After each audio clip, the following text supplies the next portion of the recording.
परळी शहरामध्ये सध्या 42 ते 43% तापमान जात आहे आणि याच अनुषंगाने आपण परळी शहरातील उड्डाणपुलावर आहोत. या ठिकाणी मोठ्या प्रमाणात वाहतूक असते, परंतु उखाड्याच्या त्रासामुळे या ठिकाणी वाहतूक सुद्धा कमी झालेली आहे. याच उन्हाचा फटका पशु पक्ष्यांना देखील बसत आहे. त्याचप्रमाणे तलाव असतील, बोरवेल असतील, नद्या असतील, या ठिकाणी मोठ्या प्रमाणात पाण्याची घट झालेली आहे. उन्हाचा पारा वाढत असल्यामुळे नागरिकांची थंड पिण्याकडे मागणी वळत आहे नागरिकांची. सामान्य घरातील नागरिक या ठिकाणी माठ असतील खरेदी करत आहेत थंड पाणी पिण्यासाठी.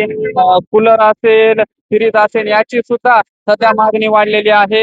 याचाच फटका आता नागरिकांना बसत आहे उन्हाचा. आणि डॉक्टरांनी सुद्धा असे आवाहन केले आहे की उन्हाच्या पाऱ्यामध्ये बाहेर फिरू नका. 12 ते 4 या दरम्यान मध्ये बाहेर जाणे टाळावे असे सांगण्यात आलेले आहे. बाहेर जायचं असेल तर टोपी असेल, गॉगल असेल, रुमाल असेल, छत्रीचा वापर करावा आणि सतत पाणी पिण्यात यावे.